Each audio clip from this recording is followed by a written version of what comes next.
बिस्मिल्लाहिर्रहमानिर्रहीम।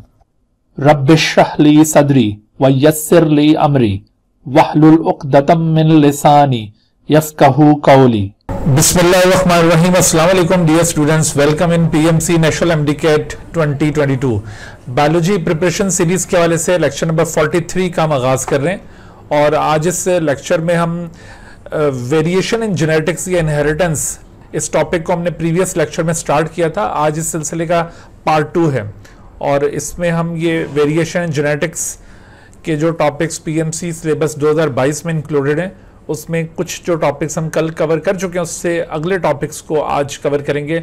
मसलन आज के इस लेक्चर में हम आपको टेस्ट क्रॉस और इसकी एप्लीकेशन से मुतारिफ करवाएंगे। अगरचे ये टॉपिक डायरेक्टली पीएमसी ने अपने सिलेबस में नहीं दिया हुआ, लेकिन ये मोनोहाइब्रिड क्रॉस और डायहाइब्रिड क्रॉस के साथ बहुत ज़्यादा रिलेटेड टॉपिक है और इसको स्किप नहीं किया जा सकता। इस वजह से इस आइडिया को भी हमने यहाँ पे कवर करना है।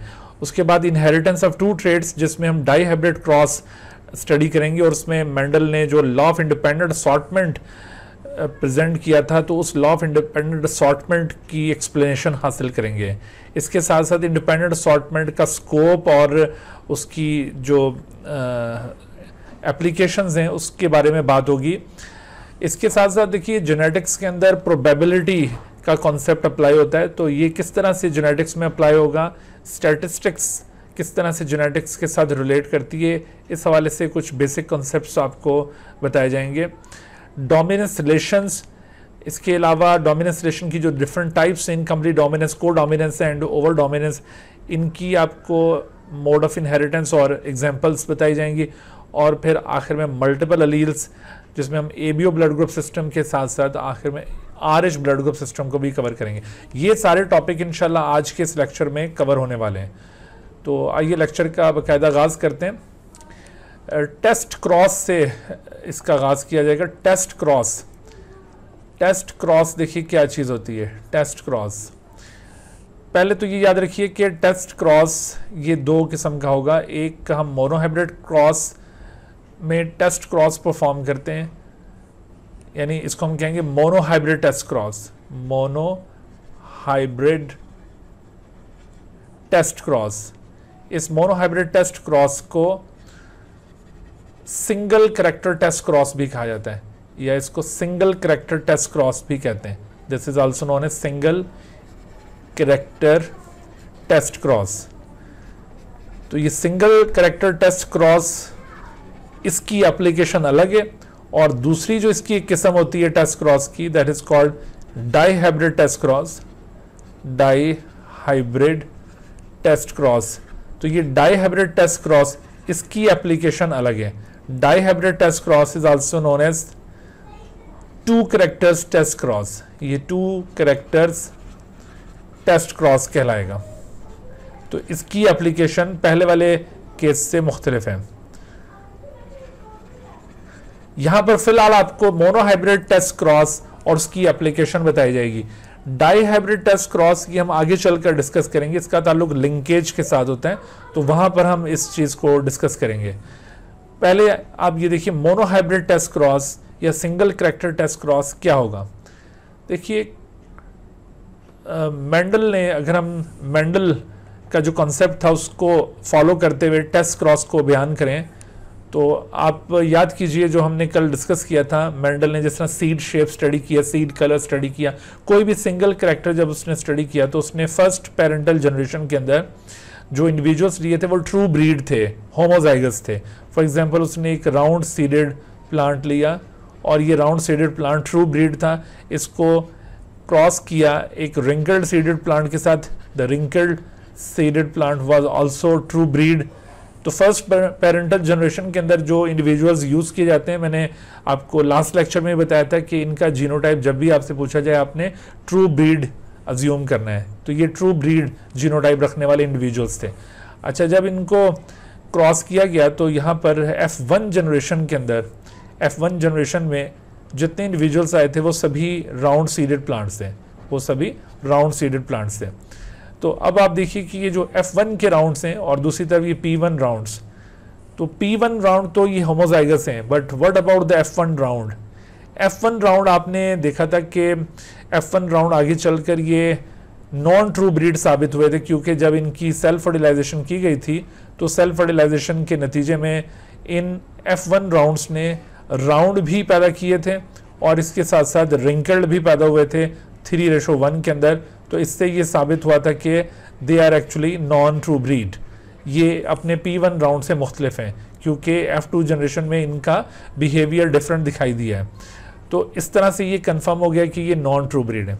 अच्छा, अब ये जो F1 इंडिविजुअल्स होते हैं ना, इन F1 इंडिविजुअल्स को अगर बैक क्रॉस किया जाए अपने P1 इंडिविजुअल्स के साथ, लेकिन P1 में भी किसके साथ, रिसेसिव इंडिविजुअल के साथ, जैसे P1 में एक डोमिनेंट फिनोटाइप है और एक रिसेसिव, तो अगर आप F1 को P1 रिसेसिव से बैक क्रॉस करेंगे, so this kind of cross will be called as the test cross. ठीक है, टेस्ट क्रॉस आपने ये याद रखना है। टेस्ट क्रॉस क्या होता है?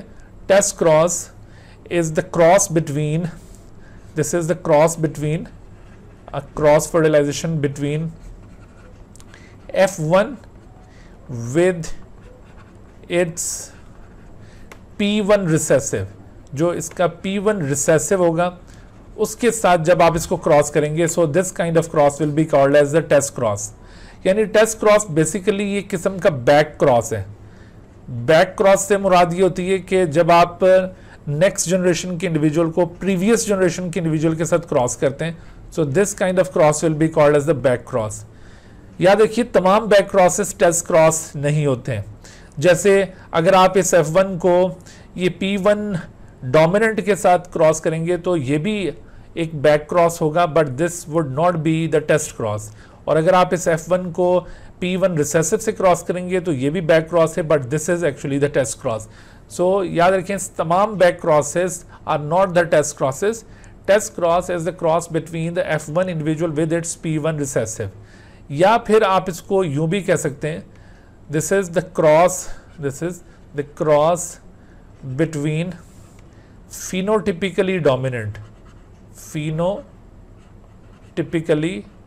dominant इंडिविजुअल, phenotypically dominant का क्रॉस जिसकी जीनोटाइप अननोन है। ठीक है, phenotypically जो डोमिनेंट इंडिविजुअल होता है, जैसे ये phenotypically डोमिनेंट है राउंड, इसका जीनोटाइप तो है कैपिटल आर, ये भी phenotypically डोमिनेंट है बट इसका जीनोटाइप है कैपिटल आर स्मॉल आर। तो कोई भी जो फिनोटिपिकली डोमिनेंट इंडिविजुअल होता है उसकी जीनोटाइप होमोजाइगस भी हो सकती है, हेट्रोजाइगस भी हो सकती है। So a cross between phenotypically dominant individual with its recessive phenotype, इसकी रिसेसिव फिनोटाइप के साथ जो क्रॉस बनेगा, और वो रिसेसिव फिनोटाइप ऑब्वियसली ये P1 रिसेसिव ही होगा, जैसे रिंकल्ड, उसके साथ इसको क्रॉस किया जाए। So this kind of cross will be called as the test cross. ठीक है, तो ये टेस्ट क्रॉस कहलाता है। दो तरह से आपने इस आइडिया को याद रखना है। टेस्ट क्रॉस की ये दोनों डेफिनेशंस करेक्ट हैं, the cross between F1 with its P1 recessive और the cross between phenotypically dominant individual with its recessive phenotype. So ये दोनों टेस्ट क्रॉस की डेफिनेशंस हैं। ओके, चाहे वो डाई हाइब्रिड टेस्ट क्रॉस क्यों ना हो, इसको हम वैसे आगे चलकर डिस्कस करेंगे। उसमें भी कॉन्सेप्ट यही है कि उसमें भी जो फिनोटिपिकली डोमिनेंट होगा उसकी रिसेसिव के साथ अगर आप इस तरह क्रॉस फर्टिलाइजेशन करवाएंगे तो वो टेस्ट क्रॉस बनेगा, या F1 को अगर P1 रिसेसिव से करवाएंगे तो वो टेस्ट क्रॉस बनेगा। लेकिन डाई हाइब्रिड टेस्ट क्रॉस में सिर्फ दो कैरेक्टर्स इन्वॉल्व हो रहे होंगे, यहाँ पर सिंगल कैरेक्टर, फर्क सिर्फ ये होगा। अदरवाइज कॉन्सेप्ट टेस्ट क्रॉस का दोनों में सेम है, लेकिन जो एप्लीकेशन है वो दोनों की डिफरेंट है। मसलन मोनो हाइब्रिड टेस्ट क्रॉस किस मकसद के लिए परफॉर्म किया जाता है? तो actually this monohybrid test cross या single character test cross is used to determine the homozygous and heterozygous nature of the phenotypically dominant individual. Homozygous or heterozygous nature, homozygous or heterozygous nature of phenotypically dominant. देखो ये जो phenotypically dominant individual होता है, this phenotypically dominant individual may be homozygous or it may be heterozygous. So in order to check the homozygosity or heterozygosity of that phenotypically dominant individual, we used to perform the monohybrid test cross or single character test cross, क्योंकि इस test cross का result हमें indicate करता है whether the phenotypically dominant individual is homozygous or the heterozygous. Okay अच्छा देखो, किसी भी इंडिविजुअल की होमोजाइगसिटी और हेटरोजाइगसिटी चेक करने का तरीका टेस्ट क्रॉस जरूर है। अभी आपको बताते हैं कि किस तरह से टेस्ट क्रॉस हमें ये बताएगा कि होमोजाइगस या हेटरोजाइगस। लेकिन इससे पहले आप एक और बात बताइए कि क्या इसके अलावा कोई और मेथड भी हो सकता है किसी इंडिविजुअल की होमोजाइगस या हेटरोजाइगस नेचर को जानने के लिए? कोई और मेथड भी यूज हो सकता है? आपने कल वाले लेक्चर में क्या बात लर्न की थी कि is there any other method to check the homozygous और heterozygous nature of an individual? Yes बेटे, एक और भी मैकेनिज्म हो सकता है इसको चेक करने का, और वो क्या है? वो है सेल्फ फर्टिलाइजेशन, जो मेंडल ने यूज किया था। मेंडल किस तरह से चेक करता था? जैसे उसने ये F1 इंडिविजुअल्स को जब चेक करना था कि वेदर दे आर होमोजाइगस यानी true breed like the P1 individuals और द हेट्रोजाइगस इंडिविजुअल या नॉन ट्रू ब्रीड है, तो इसने सेल्फ फर्टिलाइजेशन की। तो सेल्फ फर्टिलाइजेशन पर जो इंडिविजुअल सारी अपनी जैसी फिनोटाइप पैदा करे वो ट्रू ब्रीड है या होमोजाइगस है, और जो डिफरेंट कंट्रास्टिंग फिनोटाइप्स पैदा करे तो वो नॉन ट्रू ब्रीड या हेट्रोजाइगस है। तो एक तो हम ये जो सेल्फ फर्टिलाइजेशन है इस मेथड को यूज कर सकते हैं इस पर्पस के लिए। और दूसरा कौन सा मेथड यूज किया जाएगा? मोनोहाइब्रिड टेस्ट क्रॉस और single character test cross, that can also be use for this purpose. लेकिन अगर आपसे किसी सवाल के अंदर ये पूछा जाए कि which one is the preferable method या which one is the more widely used method to check the homozygous or heterozygous nature of phenotypically dominant individual, तो कौन सा मेथड ज्यादा प्रेफरेबल या वाइडली यूज मेथड होगा? सेल्फ फर्टिलाइजेशन या फिर ये टेस्ट क्रॉस, कौन सा ज्यादा वाइडली यूज होगा? तो यहाँ पे आपने हाँ जी, यहाँ पर आपने टेस्ट क्रॉस को पिक करना है। तो इधर रीजन भी आपको पता होना चाहिए कि why test cross is more widely used, ये क्यों सेल्फ फर्टिलाइजेशन के मुकाबले में प्रेफरेबल मेथड है। तो इसमें क्या रीजन होना चाहिए? इसमें रीजन ये होगा कि असल में self fertilization is not possible for animals. बहुत सारे एनिमल्स जो हैं वो डायोशियस होते हैं, यानी उसमें मेल और फीमेल सेक्सेस सेपरेट होते हैं, and we have no facility of the self fertilization in case of animals. तो इस वजह से आप ये मेथड प्लांट्स में तो चलें यूज कर लेंगे, और स्पेशली उन प्लांट्स में जहां पर सेल्फ फर्टिलाइजेशन पॉसिबल है, और तमाम प्लांट्स में भी ये सेल्फ फर्टिलाइजेशन पॉसिबल नहीं है। तो एनिमल्स तो वैसे ही डायोशियस होते हैं, उनमें male female sexes separate individuals में होते हैं, तो वहाँ तो ये वैसे ही पॉसिबल नहीं है। लिहाजा ज़्यादा जो वाइडली मेथड यूज्ड मेथड होगा वो ये टेस्ट क्रॉस मेथड होगा, जिसके जरिए हम ये डिटरमाइन कर सकते हैं। ठीक है, तो ये रीज़न आपने याद रखना है, ये रीज़न भी बाज़ क्वेश्चंस में पूछा जाता है, और इसके अलावा ये एप्लीकेशन। अब देखते हैं कि ये टेस्ट क्रॉस हमें कैसे बताएगा कि जो टेस्टिंग इंडिविजुअल है यानी फिनोटिपिकली डोमिनेंट इंडिविजुअल वो होमोजाइगस ही हेट्रोजाइगस। तो ये हमें इस तरह से बताएगा, मिसाल के तौर पर फर्ज कीजिए, आप फर्ज कीजिए कि ये जो फिनोटिपिकली डोमिनेंट है, डोमिनेंट फिनोटाइप जिसका जीनोटाइप अननोन है, उसका जीनोटाइप ये इस तरह का होमोजाइगस भी हो सकता है और इस तरह हेट्रोजाइगस भी हो सकता है। तो इसको हम क्रॉस करेंगे रिसेसिव फिनोटाइप के साथ, तो उसका जो जीनोटाइप है नोन है, उसका जीनोटाइप कंफर्म है कि वो होमोजाइगस ही होगा, क्योंकि कोई भी रिसेसिव फिनोटाइप हेट्रोजाइगस जीनोटाइप रखती ही नहीं है।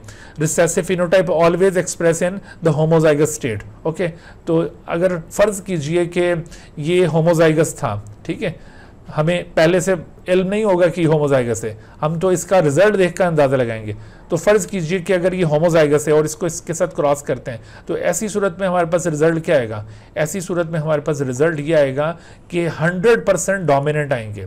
ठीक है, ये आपको पॉसिबिलिटी दिखाइए कि अगर सपोज कर लीजिए कि ये इस तरह का है, ठीक है, ये अगर ये होमोजाइगस है, तो ऐसी सूरत में जब इसके साथ क्रॉस होगा तो इसमें से ये 2 गैमीट्स, ये यानी आइडेंटिकल टाइप ऑफ गैमीट्स, और यहाँ से ये 2 आइडेंटिकल टाइप ऑफ गैमीट्स, तो जब आप इन दोनों को फर्टिलाइज करेंगे तो आप देखें कि यहाँ पर जो भी फिनोटाइप इंडिविजुअल फिनोटाइप्स पैदा होंगी वो सारी डोमिनेंट होंगी। तो 100% डोमिनेंट फिनोटाइप का जो आउटकम है वो इस बात को इंडिकेट करेगा कि testing individual is homozygous.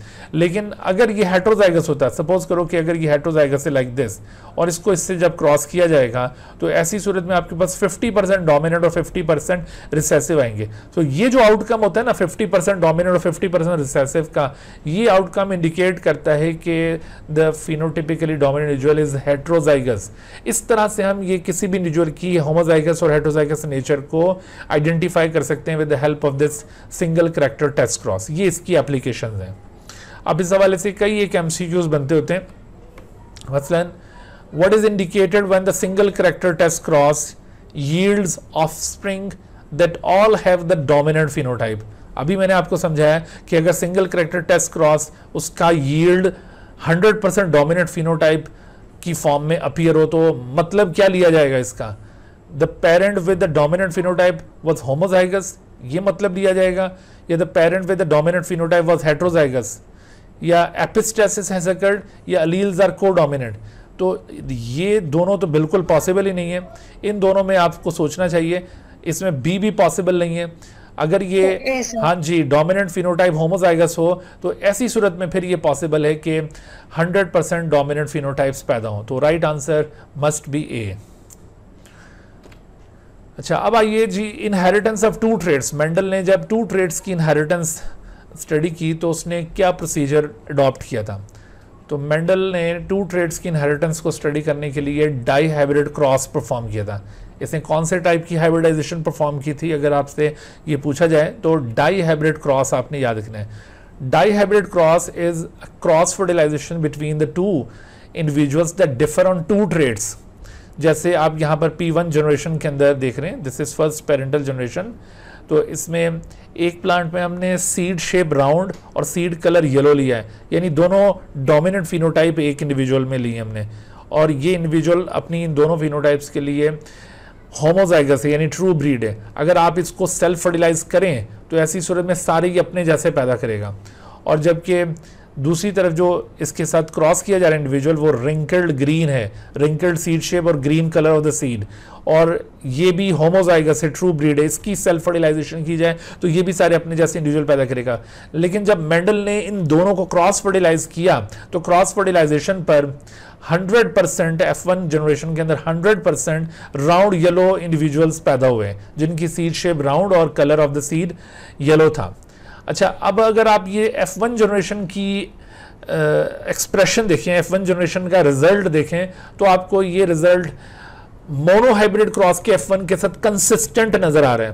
Consistent नजर आने का मतलब क्या है कि देखो, जैसे मोनोहाइब्रिड क्रॉस में हमने देखा था कि जो डोमिनेंट और रिसेसिव को क्रॉस किया जाता है, दो कंट्रास्टिंग फिनोटाइप्स को क्रॉस किया जाता है, तो F1 में कौन सी फिनोटाइप एक्सप्रेस करती है, ओनली डोमिनेंट।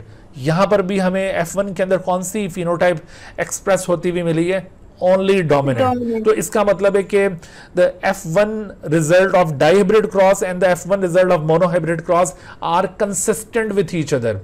कंसिस्टेंट यानी दोनों एक जैसे हैं, कंपैटिबल हैं एक दूसरे के साथ।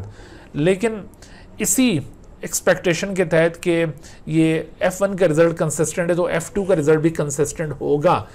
मेंडल ने जब ये F1 की सेल्फ फर्टिलाइजेशन की तो F1 की सेल्फ फर्टिलाइजेशन करते हुए उसको ये एक्सपेक्टेशन थी कि यहाँ पर डोमिनेंट कम्बिनेशन 75% और रिसेसिव 25% आएगा, यानी 3:1 आएगा, जैसा कि मोनोहाइब्रिड क्रॉस के F2 जनरेशन में हुआ था। लेकिन जब इसने इसको सेल्फ फर्टिलाइज किया तो सेल्फ फर्टिलाइज करने पर इसके पास इस तरह से 4 मुख्तलिफ किस्म के इंडिविजुअल्स पैदा हुए और उनमें रेशो आया 9:3:3:1। 9 इसमें क्या चीज़ थे, 9 राउंड येलो थे, 3 इसके अंदर round green, remaining 3 wrinkled yellow, और ये जो 1 है ये रिंकल्ड ग्रीन इस तरह से अपीयर हुआ।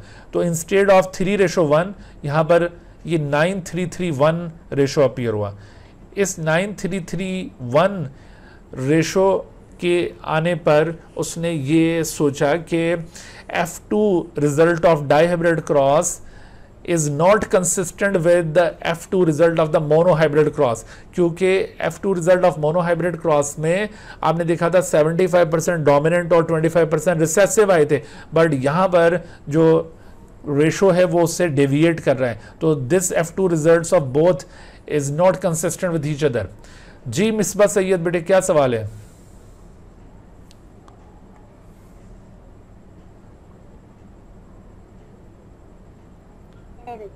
बेटे आपकी आवाज नहीं आ रही मुझे। जी सर, मैं कह रही हूँ कि जो सेकंड जनरेशन है ना वो थोड़ी एक्सप्लेन करें, क्योंकि दो हाइब्रिड क्रॉस में ना थोड़ी कंफ्यूजन हो रही है सर। जी देखो बेटे, ये जो सेकंड जनरेशन है इसमें अभी तो जस्ट मैं ऑब्जर्वेशंस बता रहा हूँ, आप अभी ये जो जीनोटाइप्स है ना इनके ऊपर ना जाएं। अभी ये जो मैंने गैमेट्स लिखे हैं इसको अभी मत लिखिए, ये आप इनको इग्नोर कर दें, just focus upon the observations. जैसे मैंने कहा कि round yellow and wrinkled green were crossed in P1 generation, तो उसने क्या ऑब्जर्व किया, that all the offsprings inherited with round seed shape and yellow colour of seed. ठीक है, एक बात हो गई। फिर उसने जब इसकी सेल्फ फर्टिलाइजेशन की, then he has got 4 different type of phenotypes. Round yellow जो 9 आउट ऑफ 16 आए थे, round green 3 out of 16, wrinkled yellow 3 out of 16, और ये 1 रिंकल्ड ग्रीन अपीयर हुए थे। ठीक है, तो अभी आपने ये जीनोटाइप्स जो मैंने लिखी हुई है ना यहाँ पर, इसको एक दफ़ा इग्नोर कर दें, अभी आप इसकी तरफ ना जाए, मैंने अभी इसको एक्सप्लेन ही नहीं किया। समझ आई बात? अभी तो जस्ट मैं आपको जस्ट उसकी वो ऑब्जर्वेशंस बता रहा हूँ कि उसने क्या क्या ऑब्जर्व किया। ये वाले जो जीनोटाइप्स हैं ये तो कंक्लूजन्स के बाद की चीज़ें हैं ना, जो बाद में फिर उसने पॉइंट आउट की। ठीक है, अभी आप इसको इग्नोर कर दें। तो ये यहाँ तक आप बातों को जहन में रखिए कि राउंड येलो को रिंकल्ड ग्रीन से क्रॉस किया तो सारे राउंड येलो पैदा हुए, और इनकी जब सेल्फ फर्टिलाइजेशन की तो फिर क्या पैदा हुआ, फिर 4 कॉम्बिनेशंस पैदा हुए, राउंड येलो भी, राउंड ग्रीन भी, रिंकल्ड येलो भी, रिंकल्ड ग्रीन भी, और इनमें रेशो क्या आया था, 9:3:1 रेशो। Is that clear? जी बेटा। Yes, हाँ जी, बस ये यहाँ तक अभी बात रखिए, अभी आगे मैं एक्सप्लेनेशन दे रहा हूँ। जी, तो जब ये उसने इस तरह से रिजल्ट्स ऑब्टेन किए तो यहाँ पर 2 चीज़ें उसके समझ में आई। मैंने एक पॉइंट क्या आपको बताया कि F1 generation die hybrid cross की और F1 generation mono hybrid cross की जो आप कल देख चुके हैं, दोनों का रिजल्ट क्या कंसिस्टेंट है, क्या कंपैटिबल है? तो जवाब क्या होगा आपका, यस, क्योंकि F1 generation of monohybrid cross में भी सिर्फ डोमिनेंट एक्सप्रेस हुए थे और F1 generation of dihybrid cross में भी सिर्फ डोमिनेंट एक्सप्रेस हो रहे हैं। So therefore the result of F1 generation in both crosses is consistent, is compatible with each other. लेकिन क्या F2 result of the dihybrid cross and F2 result of the monohybrid cross क्या ये consistent हैं? No, they are not consistent with each other, क्योंकि monohybrid cross के F2 generation में 75% dominant और 25% recessive था, लेकिन यहाँ पर आपको ये डोमिनेंट कॉम्बिनेशन, ये रिसेसिव कॉम्बिनेशन और उसके साथ साथ ये 2 रीकॉम्बिनेशंस भी मिले हैं। ठीक है, ये जो क्लास है ये डोमिनेंट कॉम्बिनेशंस की, dominant parental combination, dominant parental combination, ये क्लास किसकी है? ये रिसेसिव पेरेंटल कॉम्बिनेशन की है, रिसेसिव पेरेंटल कॉम्बिनेशन। अच्छा, और जबकि ये 2 बीच में ये क्या है, दीज आर द रिकॉम्बिनेंट्स। तो ये इस तरह से डोमिनेंट पेरेंटल और रिसेसिव पेरेंटल का वो 75 और 25% प्रोपोर्शन हरगिज नहीं है, और दूसरा बीच में ये रिकॉम्बिनेंट्स का पैदा हो जाना, ये थोड़ी सी एक अनोखी चीज़ है, एक यूनिक ऑब्जर्वेशन है जो कि मेंडल की एक्सपेक्टेशन में हरगिज नहीं थी। तो मेंडल ने जब ये सीड शेप, सीड कलर को स्टडी करते हुए ये आउटकम हासिल किया, फिर बाद में उसने सीड शेप को फ्लावर कलर के साथ स्टडी करते हुए बिल्कुल ऐसा ही ऑब्जर्व किया, फ्लावर कलर, फ्लावर पोजीशन को स्टडी करते हैं। गर्ज ये कि वो जो 7 कंट्रास्टिंग पेयर ऑफ ट्रेट्स थे ना, उसके मुख्तलिफ कॉम्बिनेशंस बना बना के उसने डाई हाइब्रिड क्रॉसेस परफॉर्म किए।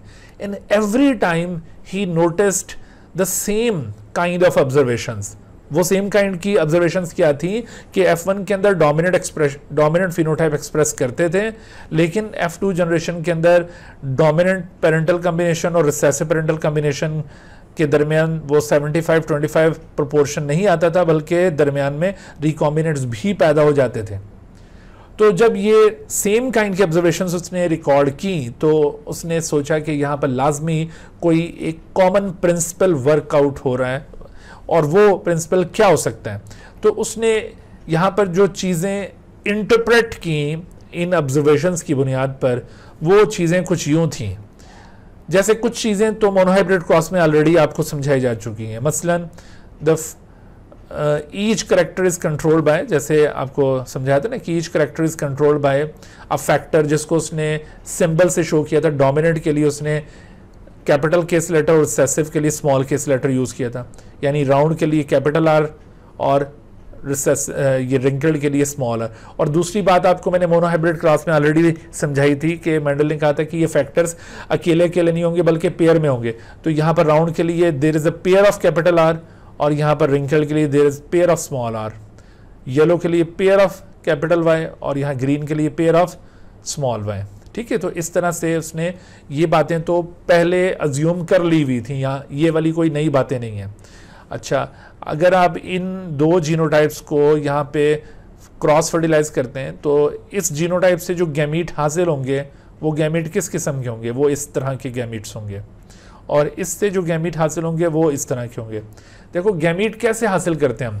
किसी भी जीनोटाइप से गैमीट हासिल करने का तरीका ये होता है कि गैमीट फॉर्मेशन के दौरान वो जो लॉ ऑफ सेग्रीगेशन आपको लास्ट टाइम बताया था ना, वो लॉ ऑफ सेग्रीगेशन अप्लाई होगा गैमीट फॉर्मेशन में। वो क्या कि ये जो दो को एग्जिस्टिंग अलील्स हैं, हाँ जी, वो कैपिटल आर जो को एग्जिस्टिंग अलील्स हैं, according to law of segregation they will never go into the same gamete, they will segregate from each other, यानी ये दोनों एक दूसरे से सेग्रीगेट हो जाएंगे, तो ये अलग हो जाएगा, ये अलग हो जाएगा।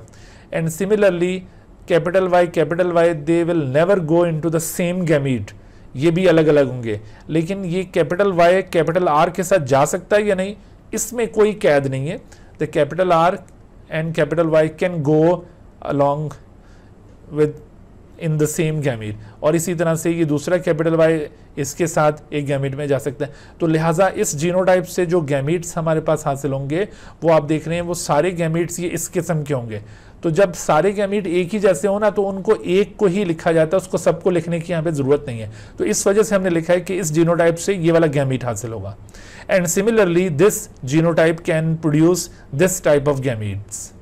अच्छा, अब इन दोनों गैमीट्स को जब आप फर्टिलाइज करवाएंगे तो आपके पास ये इस तरह से इंडिविजुअल पैदा होगा जिसमें आपको जीनोटाइप पेरेंट के मुकाबले में बिल्कुल मुख्तलिफ नज़र आ रहा है। ये जो पेरेंट था जिसमें डोमिनेंट कम्बिनेशन था राउंड येलो, ये प्योरली होमोजाइगस जीनोटाइप पर मुश्तमिल है, जबकि यहाँ पर आप देखिए ये भी राउंड येलो है लेकिन ये प्योरली हेट्रोजाइगस जीनोटाइप पर मुश्तमिल इंडिविजुअल है।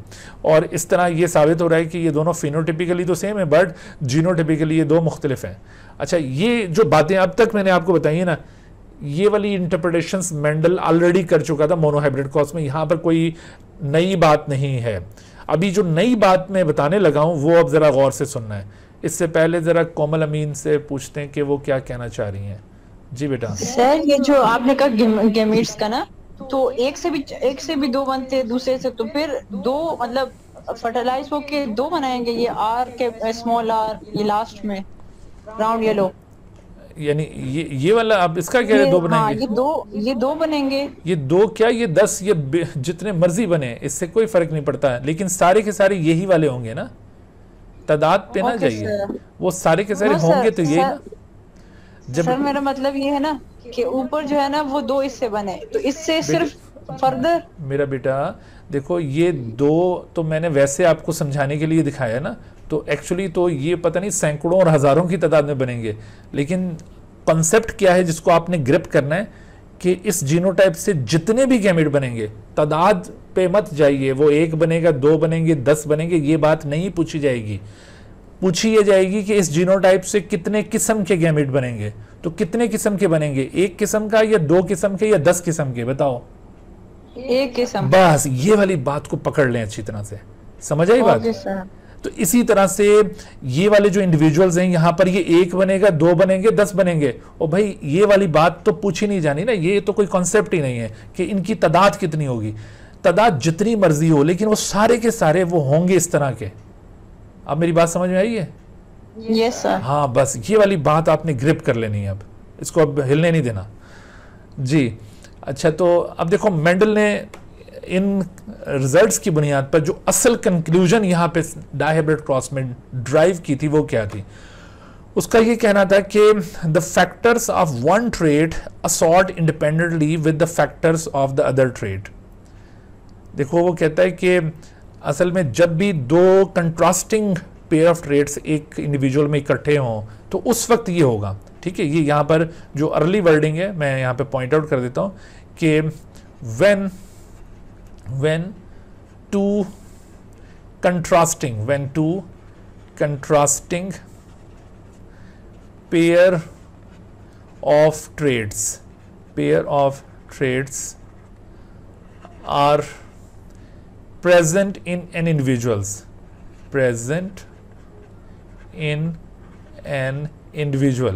अब किसी एक इंडिविजुअल में 2 कंट्रास्टिंग पेयर ऑफ ट्रेट्स मौजूद हैं।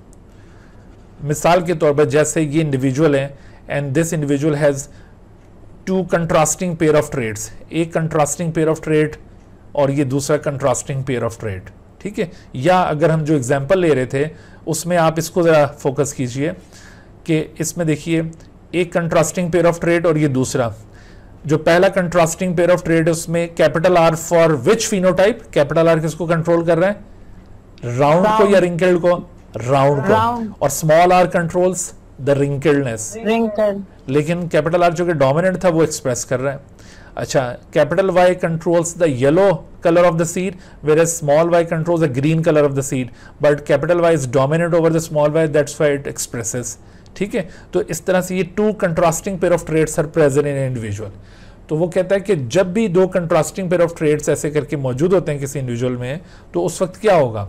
तो वो कहता है उस वक्त ये होगा कि the factors of one trait assort independently with the factors of other traits during gamete formation. यहाँ पर अगेन वर्डिंग इनकम्प्लीट है, ड्यूरिंग गैमीट फॉर्मेशन। देखो ये गैमीट फॉर्मेशन के हवाले से बात कर रहे हैं कि जब गैमीट फॉर्मेशन होगी ना ऐसे इंडिविजुअल में जिसमें 2 कंट्रास्टिंग पेयर ऑफ ट्रेट्स मौजूद हैं, तो उसमें कहता है कि एक ट्रेट के जो फैक्टर्स हैं कैपिटल आर और स्मॉल आर, जिनको आजकल हम अलील्स कहते हैं ना, कि ये कैपिटल आर अलील और स्मॉल आर ये एक ट्रेट से ताल्लुक रखते हैं, सही है, और दूसरा ये कैपिटल वाई और स्मॉल वाई ये दूसरे पेयर ऑफ ट्रेट से ताल्लुक रखते हैं। तो वो कहते हैं कि इसका कोई भी फैक्टर इसके किसी भी फैक्टर के साथ इंडिपेंडेंटली असॉर्ट हो सकता है, यानी capital R can assort with capital why like this and capital R can assort with small r can assort with the capital Y like this। इसी तरह से capital R can assort with small y like this या capital R small r can assort with small y like this। तो आप देख रहे हैं कि इन दोनों में इस तरह से इंडिपेंडेंट असॉर्टमेंट होगी। जैसे आपको इस जगह पे दिखाया है कि अगर ये 2 पेयर्स हों, capital A small a capital B small b, तो इनमें इंडिपेंडेंट असॉर्टमेंट होने का मतलब ये होगा कि कैपिटल A इस कैपिटल B के साथ भी असॉर्टमेंट शो कर सकता है। आपको पता है ये वर्ड असॉर्टमेंट का मतलब क्या है? असॉर्ट होने का मतलब क्या है? असॉर्ट होने का मतलब होता है अरेंज होना। ठीक है, अरेंज होना। तो ये कैपिटल A और कैपिटल B ये भी इस तरह से असॉर्ट होने की सलाहियत रखते हैं। कैपिटल A स्मॉल b भी असॉर्ट होने की सलाहियत रखते हैं, स्मॉल a कैपिटल B और स्मॉल a स्मॉल b भी। लेकिन ये जो कैपिटल A है ये कैपिटल स्मॉल a के साथ कभी भी ये इकट्ठा एक गैमेट में नहीं जाएगा, और कैपिटल B स्मॉल b के साथ इकट्ठा एक गैमेट में नहीं जाएगा। क्यों नहीं जाएगा? वो लॉ ऑफ सेग्रीगेशन के तहत। वो मोनोहाइब्रिड क्रॉस में आपको ऑलरेडी बता दिया था ना कि 2 कोएग्जिस्टिंग एलील इकट्ठे नहीं होते कभी भी गैमीट्स के अंदर, क्लियर। लेकिन अब डायहाइब्रिड क्रॉस में ये नई बात उसने लर्न की कि 2 कोएग्जिस्टिंग एलील्स एक साथ नहीं जाएंगे, लेकिन एक पेयर के 2 कोएग्जिस्टिंग एलील दूसरे पेयर के 2 कोएग्जिस्टिंग एलील के साथ इंडिपेंडेंटली असॉर्ट हो सकेंगे। जब इनमें ये इंडिपेंडेंट असॉर्टमेंट होगी, यानी दूसरे लफ्जों में इसको यूं कहेंगे कि that each factor of a trait has equal chance to go with each factor of the other trait in a gamete। gamete के अंदर एक जो trait का factor है वो दूसरे ट्रेड के किसी भी फैक्टर के साथ इंडिपेंडेंटली जा सकता है। या gamete must contain any one factor of every trade. देखो इसका दूसरा मतलब ये निकल रहा है कि एक गैमीट में, जैसे मिसाल के तौर पर इसको, ये इधर तो मैंने 2 पेयर्स दिखाए ना, सपोज करो यहाँ पे 3 पेयर्स दिखाते हैं हम। For example there are 3 pairs of traits are present in individual. देखो ये जो इंडिपेंडेंट असॉर्टमेंट का कॉन्सेप्ट है ना, सिर्फ ये डाईहाइब्रिड क्रॉस में ही एप्लीकेबल नहीं है, ये ट्राईहाइब्रिड, टेट्रा या जितने मर्जी उसमें ट्रेड्स इंक्लूड करते जाएं उन पर एप्लीकेबल है। मिसाल के तौर पर अगर किसी इंडिविजुअल में 3 ट्रेड्स मौजूद हैं, यूँ 3 कंट्रास्टिंग पेयर ऑफ ट्रेड्स, तो अब वो कहते हैं कि इससे जो गैमीट बनेगा ना, gamete must contain any one factor of every trait. 3 traits हैं तो इसका जो भी गैमीट बनेगा उसमें इस पहले पेयर का भी कोई ना कोई एक मेंबर मौजूद होगा, दूसरे पेयर का भी कोई ना कोई एक मेंबर मौजूद होगा, तीसरे पेयर का भी कोई ना कोई एक मेंबर मौजूद होगा। लिहाजा इस जीनोटाइप से जो गैमीट हासिल होगा वो एक गैमीट ऐसा होगा। दूसरी पॉसिबिलिटी क्या है, कैपिटल ए यहां से लिया, इधर से कैपिटल बी लिया और इधर से ले लिया स्मॉल सी। तीसरी पॉसिबिलिटी क्या होगी, कैपिटल ए लिया, इधर से हमने स्मॉल बी लिया और इधर से हमने ले लिया कैपिटल सी। चौथी पॉसिबिलिटी क्या होगी, अगेन कैपिटल ए लिया, इधर से स्मॉल बी लिया और इधर से स्मॉल सी ले लिया। ये चौथी पॉसिबिलिटी होगी। फिर पांचवी पॉसिबिलिटी क्या है, अब स्मॉल ए के साथ यही कॉम्बिनेशन बनेंगे, capital B capital C, small A small B, sorry इधर कैपिटल बी और ये स्मॉल सी, और small A small B capital C और ये small A small B small C. तो यहां पर देखो ये 3 पेयर्स होंगे तो 8 किस्म के गैमीट यहां पे बन रहे हैं। इसको कहते हैं इंडिपेंडेंट असॉर्टमेंट, और ये चीज लॉ ऑफ इंडिपेंडेंट असॉर्टमेंट कहलाती है। इसी चीज को क्या कहते हैं, law of independent assortment. Clear होगी बात भाई। तो इस लॉ ऑफ इंडिपेंडेंट असॉर्टमेंट के तहत जब ये इस इंडिविजुअल की सेल्फ फर्टिलाइजेशन होगी और मेल गैमेट्स भी लॉ ऑफ इंडिपेंडेंट असॉर्टमेंट के तहत बनेंगे और 4 किस्म के होंगे, और फीमेल गैमेट भी इस लॉ ऑफ इंडिपेंडेंट असॉर्टमेंट के तहत बनेंगे और वो भी 4 किस्म के होंगे। और जब इनको रैंडमली फर्टिलाइज करवाएंगे तो आपके पास फिर ये जो 9331 वाला रेशो उसने ऑब्टेन किया था वो बिल्कुल वाज़े हो जाएगा। तो इसका मतलब है कि मेंडल का ये जो आइडिया था independent assortment of alleles during gamete formation, ये बिल्कुल एप्लीकेबल है। ठीक हो गया।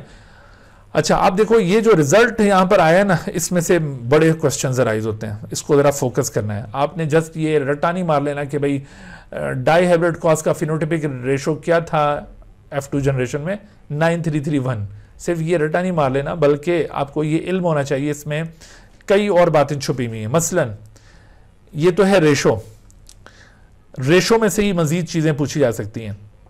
इस रेशो में आप याद रखो कि ये जो आपको नजर आ रहा है ना, येलो राउंड या राउंड येलो जिसको हम कहते हैं, इसको हम कहते हैं डोमिनेंट पेरेंटल कॉम्बिनेशन। ये क्या है, डोमिनेंट पेरेंटल कॉम्बिनेशन। अच्छा, इसमें ये जो ग्रीन रिंकल है ये क्या है, ये रिसेसिव पेरेंटल कॉम्बिनेशन है। Recessive parental combination, recessive parental. तो अगर मैं आपसे सवाल ये पूछता हूं कि what was the ratio between dominant parental combination to recessive parental combination in F2 generation of dihybrid cross, तो क्या रिजल्ट आएगा, 9:1। ठीक है, 9:1 यहां पर आएगा, एग्जैक्टली ट्रू। ठीक है, 9:1। और अगर आपसे देखो, अब ये दोनों जो है ना, ये है, ये रिकॉम्बिनेंट है और ये रिकॉम्बिनेंट, इन दोनों को रिकॉम्बिनेंट्स कहा जाएगा। These two are the recombinants. अच्छा, अब ये दोनों रिकॉम्बिनेंट्स को समअप किया जाए तो ये बन जाता है 6, और दोनों पेरेंटल टाइप्स को समअप किया जाए तो ये कितना बन जाता है 10। अब सवाल आपसे पूछा जाता है कि what was the ratio between total parental types and total recombinant types in F2 generation of dihybrid cross. तो उसमें आपने इन दोनों को टोटल और इन दोनों को टोटल करके रेशो बनाना है। तो क्या रेशो आएगा, 9 + 1 10 और 3 3 ये 6, तो 10:6। इसको मजीद सिंप्लीफाई किया जा सकता है, इसको मजीद सिंप्लीफाई करेंगे तो 5:3 हो जाएगा। यानी दोनों तरफ आप इसको डिवाइड करते हैं 2 के साथ, तो 2 के साथ अगर 10 को डिवाइड किया तो 5, 2 से आप 6 को डिवाइड करें तो क्या आ जाएगा 3। तो रेशो क्या बनेगा 5:3, क्योंकि रेशो हमेशा लोएस्ट टर्म्स के अंदर शो किया जाता है ना। तो यहाँ पर ट्रू आंसर ये होगा between dominant between total parental types and total recombinant type. ये किसको इंडिकेट कर रहा है? टोटल पेरेंटल टाइप्स, और ये किसको रिप्रेजेंट कर रहे हैं? Total recombinant types. ठीक है, मेरी बात समझ में आ रही है भाई? तो इसी तरह से what was the ratio between the two recombinant type individuals in F2 generation? ये जो दोनों recombinant type individuals थे, इनमें क्या रेशो अपीयर हुआ था in F2 generation of dihybrid cross? तो आप कहेंगे 1:1, क्योंकि ये 3 है और ये भी 3 है, तो इनमें रेशो क्या बना? 1:1। तो आपने देखा यहां से कितने सवाल उभर रहे हैं। तो ये तो सारे मैंने रेशोज की तरफ आपकी तवज्जो दिलाई है। दूसरा, यहां पर प्रोपोर्शंस भी पूछे जा सकते हैं। मसलन what was the proportion of round yellow in F2 generation? तो प्रोपोर्शन जो होता है, जैसे मैंने कल भी आपको समझाया था, this is a fraction out of whole. जैसे टोटल यहां पर है 16 इंडिविजुअल्स, ये होल है पूरा, और इसमें से 9, तो 9/16 is the proportion of the round yellow, सही। और 1/16 is the proportion of the wrinkled green. अच्छा, फिर इसी 3/16 ये येलो, रिंकल्ड येलो है, और 3/16 राउंड ग्रीन है। तो ये आपने प्रोपोर्शंस भी याद रखने और रेशोज भी याद रखने। ठीक है, इन सब बातों को आपने तवज्जो करनी है। यहां पर देखो, ये जितने जीनोटाइप्स आपने देखे ना, इनको भी एनालाइज कर रहे हैं। आपको ना यहाँ पे कोई भी जीनोटाइप दिखा के उसका फिनोटाइप पूछा जा सकता है। मसलन what is the phenotype of the individual having this genotype? तो आपको ये पता होना चाहिए भाई, अगर ये कैपिटल आर है तो राउंड फिनोटाइप आएगी, और कैपिटल वाई से येलो, तो ये राउंड येलो हो जाएगा। इसी तरह से इस जीनोटाइप का फिनोटाइप क्या है, इसका क्या है, तो कोई भी जीनोटाइप दिखा के आपसे फिनोटाइप पूछा जा सकता है। तो ये इसके ऊपर भी तवज्जो रखिए। फिर यहाँ पे एक सवाल पूछा जाता है कि which one is the most frequent genotype in F2 generation of dihybrid cross? Most frequent genotype कौन सा है? तो मोस्ट फ्रीक्वेंट का मतलब सबसे ज्यादा नंबर ऑफ टाइम जो आया है। तो सबसे ज्यादा नंबर ऑफ टाइम अगर आप इसको एनालाइज करें, ये पहले से आप ये चीजें अगर एनालाइज करके जाएंगे तो वहां पर आप इजीली इनके जवाब दे सकेंगे। उधर इतना टाइम नहीं होगा कि ये पूरा ड्रॉ करें और फिर आप उसको एनालाइज करते रहें। ये चीजें पहले से सोचनी है आपने। तो देखो, मोस्ट फ्रीक्वेंट जीनोटाइप क्या है?